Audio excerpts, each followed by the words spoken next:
নির্বাচনের আগে আমরা সংকল্পপত্র নিয়ে এসেছিলাম। একটা রূঢ় বাস্তবের মাটিতে দাঁড়িয়ে বিপরীত অর্থনৈতিক পরিস্থিতিতে সারা ভারতবর্ষের পরিস্থিতির সঙ্গে পশ্চিমবঙ্গকে তুলনা করে এবং রাজ্যের সমস্ত প্রান্তের সমস্ত বর্গের মানুষদের থেকে সাজেশন নিয়েই আমরা সেই সংকল্পপত্র তৈরি করি। আজকে যে বাজেট ডক্টর স্বপন দাশগুপ্ত পেশ করেছেন, তারপর আমি স্বপন দাশগুপ্ত আমাদের মাননীয় অর্থমন্ত্রী এবং মাননীয় মুখ্যমন্ত্রী শ্রী শুভেন্দু অধিকারী দুজনকে অভিনন্দন জানাচ্ছি যে এই বাজেট সর্বব্যাপী বাজেট এবং এই বাজেট সর্বস্পর্শী বাজেট। এই বাজেট পশ্চিমবঙ্গের জীবনে নতুন গতির সঞ্চার করবে। এই বাজেট মহিলাদের শুধু সুরক্ষিত করবে না, আত্মনির্ভর করতে সাহায্য করবে। আর এখনো চলার পথ অনেক বাকি। সবেমাত্র সরকার আমরা গঠন করতে পেরেছি। পশ্চিমবঙ্গের অর্থনৈতিক অবস্থা কোথায় ছিল এবং নতুন নতুন যে সমস্ত তথ্য বেরিয়ে আসছে তা থেকে এই সময় দাঁড়িয়ে সরকার যতটা করার ততটা করবার চেষ্টা করেছেন। এবং সর্বোপরি যে বিষয়টা অত্যন্ত গুরুত্বপূর্ণ, যে একটি যুক্তরাষ্ট্রীয় ব্যবস্থার মধ্যে যদি রাজ্য কেন্দ্র সংঘাত থাকে সেখানে উন্নয়ন ব্যাহত হয়ে যায়। অন্তত পশ্চিমবঙ্গের ক্ষেত্রে সেটা হবে না। কৃষক থেকে শুরু করে পরিবহন এবং সাংবাদিকদের থেকে শুরু করে বিভিন্ন ছাত্রছাত্রী সমস্ত মানুষের কথা, গৃহহীন মানুষের কথা মাথায় রেখে বাজেট তৈরি হয়েছে। নিঃসন্দেহে এই বাজেট পশ্চিমবঙ্গের অর্থনীতিকে আরও শক্তিশালী করবে এবং সামগ্রিকভাবে উন্নয়নের গতিমুখকে পরিবর্তন করবে এবং ত্বরান্বিত করবে।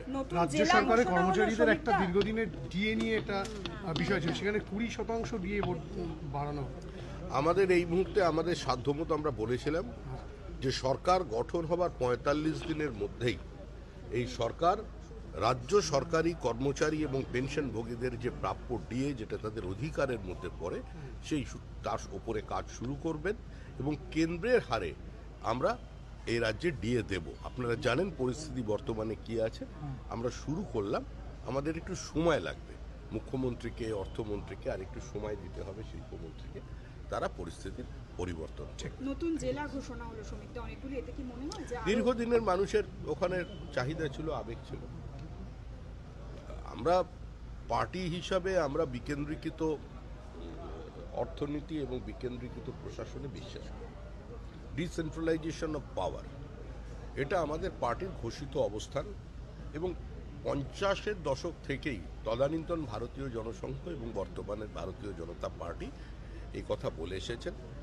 অটল বিহারী বাজপেয়ীর সময়ও আপনারা দেখেছেন যেভাবে নতুন রাজ্য আমাদের তৈরি হয়েছে এবং সেভাবেই প্রত্যেকটা স্বায়ত্তশাসিত সংস্থা থেকে শুরু করে রাজ্য সরকার এবং রাজ্য সরকারের অধীনে যে সমস্ত সংস্থা আছেন তাদের স্বাধিকার এবং তাদের স্বায়ত্তশাসন এবং তাদের অর্থনৈতিক দৃঢ়তাটা যাতে থাকে সে ব্যাপারে পার্টি এবং সরকার অত্যন্ত শ্রদ্ধাশীল।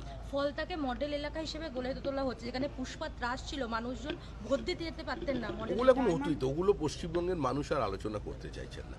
রবীন্দ্রনাথ ঠাকুর অনেকদিন আগেই লিখে গিয়েছিলেন, রক্তমাখা অস্ত্র হাতে যত রক্ত আঁকি, শিশু পাঠ্য কাহিনীতে থাকে মুখ ঢাকে। তো যারা একসময় ব্যান্ড বাজানোর কথা বলেছিলেন, ডিজে বাজানোর কথা বলেছিলেন, তারা আজ অত্যন্ত করুণ সুরে ঘরের কোণে বসে বেহালা বাজাচ্ছেন। এর বাইরে কিছু নেই। Thank you.